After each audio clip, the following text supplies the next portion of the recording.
Thousands of shipwrecks line the seafloor of the Baltic Sea, undisturbed, unidentified, or undiscovered. These beautiful vessels are almost perfectly preserved thanks to the cold temperatures of the Baltic Sea and wait to tell their story. Thanks to two incredible divers, some of these stories are finally being told.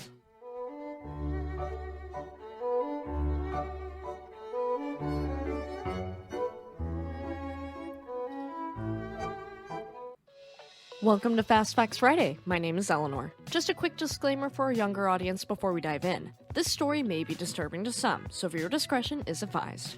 Okay everyone, let's get into it. I know, spooky season technically ended yesterday, but I'm not done, so please oblige me. We're going to be looking into two divers' search for the lost ghost ships of the Baltic Sea.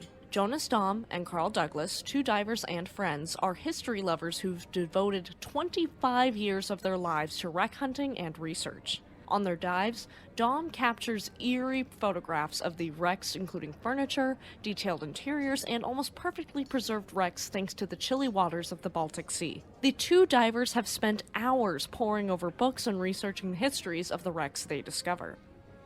If you're unaware, the Baltic Sea has been a hub for shipping for centuries, ranging from trade to conflict. One of the oldest shipwrecks found in the Baltic Sea is Vasa, a Swedish warship that sank on August 10, 1628 on her maiden voyage. However, there are an estimated over 100,000 shipwrecks in the Baltic Sea, with at least 10,000 resting at the bottom undisturbed. For Swedish waters alone, there are 17,000 wrecks near Sweden.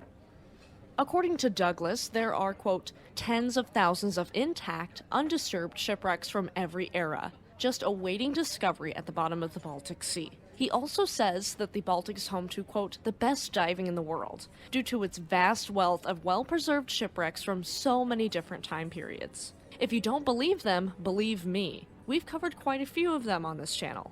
MS Estonia, MV Wilhelm Gustloff, MV Goya, SS Cap Arcona, and this Sunday, MV Jan Hveluts. There are so many fascinating, tragic shipwrecks lost in the sea that are left yet undiscovered. Douglas and Dahm plan trips very carefully to very particular sites to see particular ships based upon their independent research. Sometimes they get tips from local fishermen or follow in the footsteps of previous divers to these sites. However, sometimes, quote, a wreck will appear almost randomly on our echo sounder, according to Douglas in the Swedish book Ghost Ships of the Baltic Sea, published by Bokförlaget Max Ström. Dahm and Douglas have stated they thoroughly love researching the history of their discoveries, particularly when it is an anonymous ship with her story untold. One of these shipwrecks the two have nicknamed the Porcelain Wreck because of its cargo of violins, clay pipes, pocket watches, and several pieces of porcelain, and it is particularly interesting. According to Dahm, quote, we don't know its name, why it sank, or where it was headed. All we know is that the ship had a valuable cargo and that it did not reach its destination. I looked more into the porcelain wreck, and there are actually several in multiple seas, though in the Baltic in particular, there are at least 2 or 3 all nicknamed the porcelain wreck for their hefty cargoes of valuables like champagne and porcelain. So, one can assume there was a porcelain trade at one point on the Baltic that must have been quite profitable to continue risking losing ships and porcelain.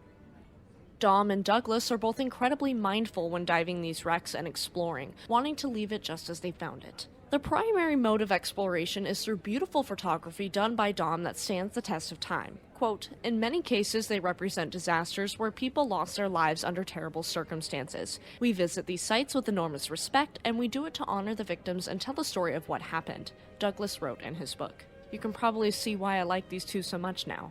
One of these ships is the Swedish steamer Rumina, a ship that was built in 1883 and was unfortunately sunk by striking a mine east of Gotland Island on October 24, 1915, killing 6 people and losing her cargo of wood pulp. Wood pulp is what we use to make paper. Unfortunately, as these divers are learning, not every story is discernible and some are almost entirely lost to time, leaving the wrecks sitting on the seafloor, nameless and unknown to modern man. However, this can be strangely comforting or satisfying, knowing that they cannot be dissected irresponsibly. We love to dissect a shipwreck or two, but even we know here that some mysteries are best left unsolved. If you are enjoying this episode and want to hear more about ships, their careers, and their wrecks, check out our main show Shipwreck Sunday every Sunday night at 4 p.m. Pacific Standard Time. Okay, shipwreckers, let's look at some of the shipwrecks Dahm and Douglas have explored.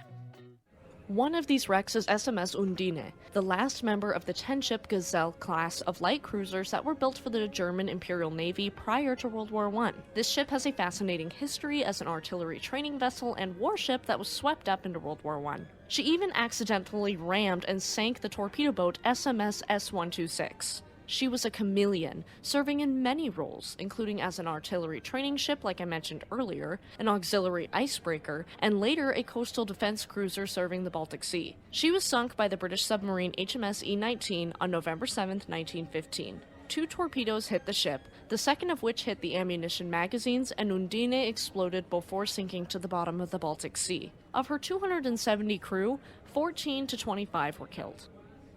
Another one of the identified ships visited by these 2 divers was the German ship Otto Cords, a cargo ship that was torpedoed and sunk in the Baltic Sea off the coast of Sweden by SHCH 317 of the Soviet Navy on July 8, 1942 during World War II. In the midst of this wreck is an almost perfectly preserved chronometer.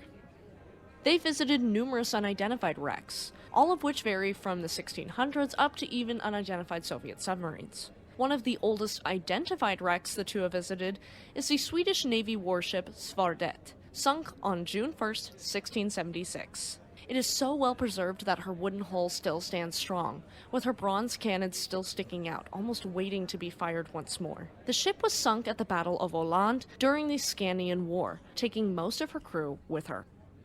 Dahm also got beautiful photographs of the inside of the ocean liner SS Aachen, built in 1895 for Norddeutscher Lloyd. She traveled between Germany and South America primarily, until World War I when the ship was used as a minesweeper. As a minesweeper, she was torpedoed and sunk by the British submarine HMS E-1 in 1915, killing 5. The photographs aboard the ship are so eerie and haunting, and leaves you feeling the silence of the bottom of the Baltic Sea.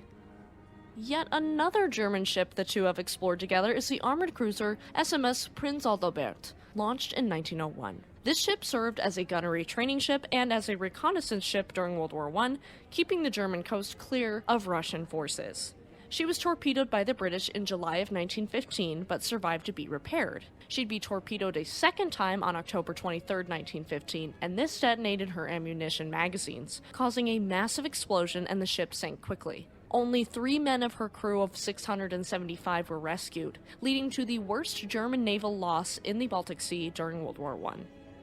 The Baltic Sea is home to numerous undiscovered, undisturbed, or unidentified wrecks that hopefully will remain as well preserved as they are, thanks to the extreme temperatures and fewer ship-eating bacteria of the Baltic. If you are interested in any of the ships listed in this video, let me know and I can make individual videos on them all. If you are interested in the book Ghosts of the Baltic Sea by Carl Douglas, it is available in English on multiple websites like Amazon and others. If you liked that story and wanted to hear something similar, check out our MS Estonia 30 Years Later playlist in the cards. Stay tuned this Sunday for the story of MV Jan Hewelutz, a Polish ro-ro ferry that sank in 1993, resulting in the worst peacetime maritime disaster involving a Polish vessel. Thank you for tuning into Fast Facts Friday, have a lovely weekend, and we'll see you next time.